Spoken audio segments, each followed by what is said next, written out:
Merhaba arkadaşlar. Bugün Yozgat yöresine ait güzel mi güzel bir çörek yapıyorum. Saya çöreği. Malzemelerimi hazırladım. Hemen yapımına başlıyorum. Hamuru için önce 2 bardak sütümü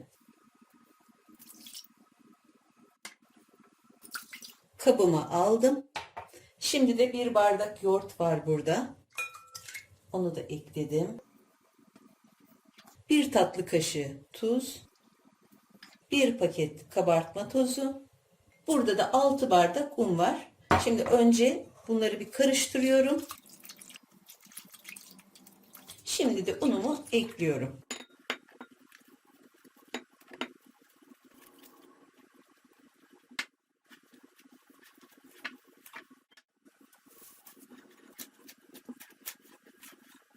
Bütün malzemeler tam denk geldi.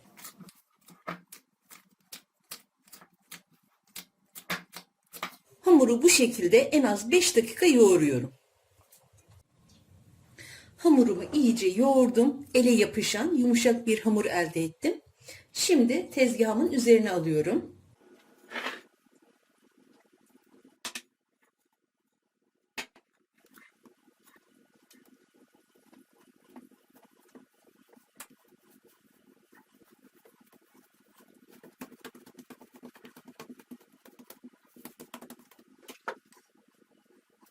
Şimdi hamurumu eşit parçalara bölüyorum.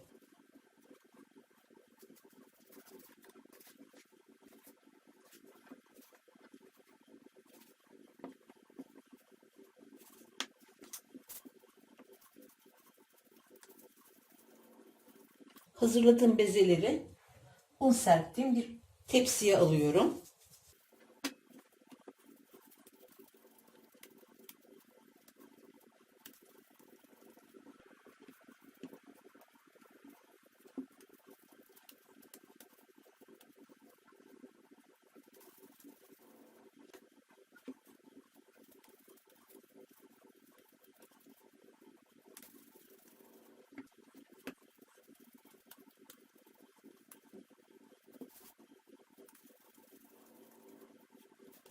Artık hamurumu açmaya başlayabilirim.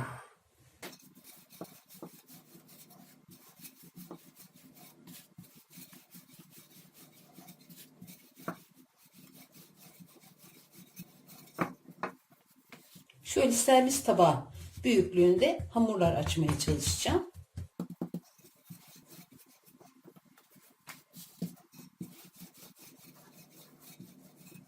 Bu kadar yeterli. Açtığım bezeyi önceden hazırladığım fırın tepsisinin üzerine alacağım. Yağlı kağıt koydum fırın tepsimin üzerine. Burada 100 gram kadar tereyağı var. Ocakta şöyle erittim biraz. Üzerine de 1 çay bardağı zeytinyağı ekliyorum.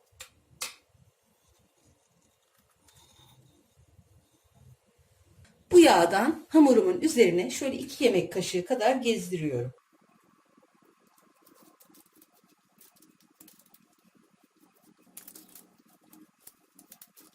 Hemen ikinci hamurumu açmaya geçiyorum. Bezelerimi şöyle bir tepsiye aldım. Üzerini de kapattım. Hemen ikinci bir beze alıp hamurlarımı açmaya devam ediyorum.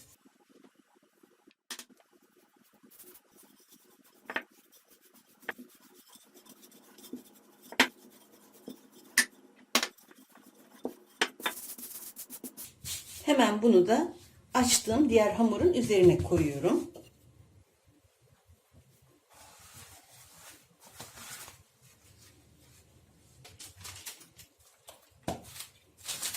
Şu şekilde bunu da bunun üzerine yerleştirdim.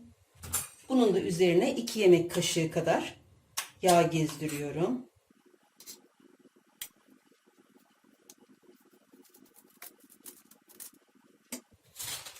Üçüncü bezeme geçiyorum.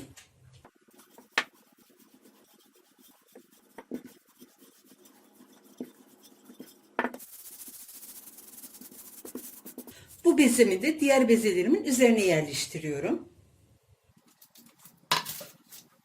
Üçüncü bezimi de aynı şekilde yağlıyorum.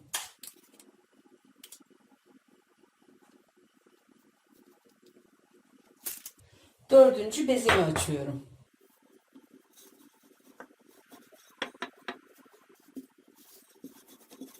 Bu kadar yeterli. Bu ilk tepsi için sonuncu beze. Şimdi bunu da tepsime yerleştiriyorum.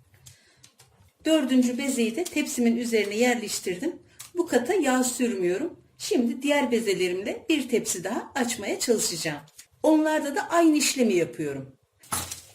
2 tepsi hamurumu da açtım. Şimdi önce bu hamurumdan başlayacağım. İlk önce bunu açmıştım. Tezgahın üzerinde iyice büyütmeye çalışacağım.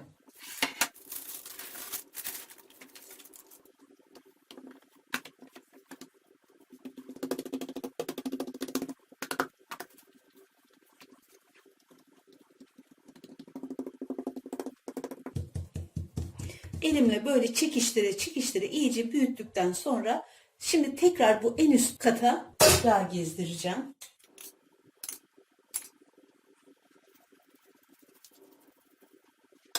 Şimdi uçlarından böyle yuvarlayarak rulo haline getiriyorum. Çok da sıkmıyorum.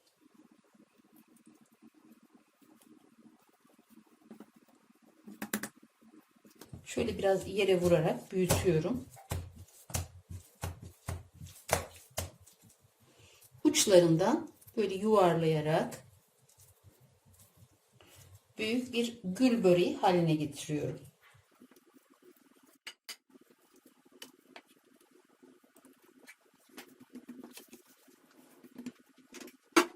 Şimdi de ikinci hamurumu büyütüyorum.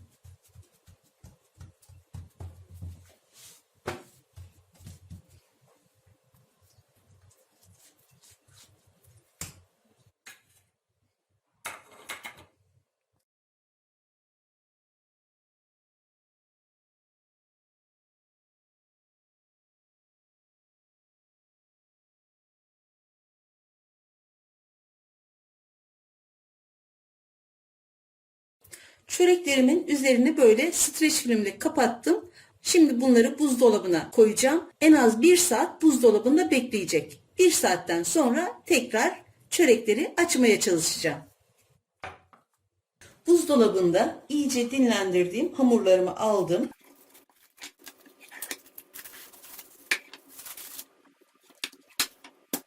Yağlı kağıdımın üzerine alıyorum.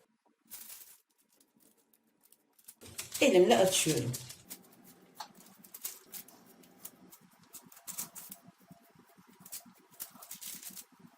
Elimle biraz açtıktan sonra merdane ile de şöyle yüzeyini düzeltiyorum.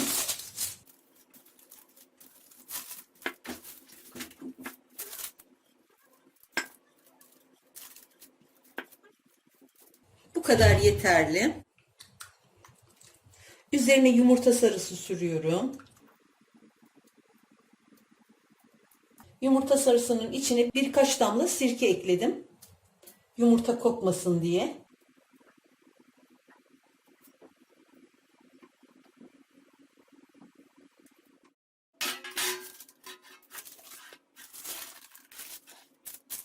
Kağıdın üzerinde olduğu için rahatlıkla tepsime yerleştirebildim. Şimdi çatalla böyle şekil veriyorum.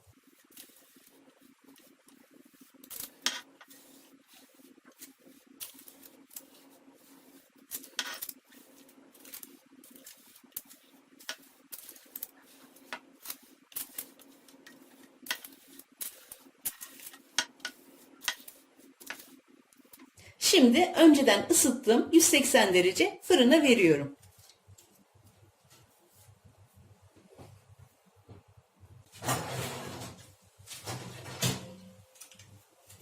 İlk çöreğim pişti. İkinci çöreğim de pişti. Şimdi bunlar iyice soğusun. Ondan sonra sunuma geçeceğim.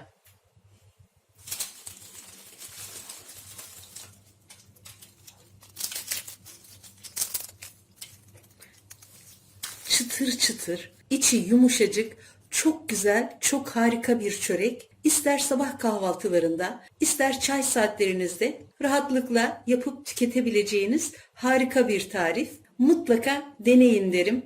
Herkes yapsın, herkes denesin. Yapmak ve denemek isteyen herkese şimdiden kolay gelsin, afiyet olsun.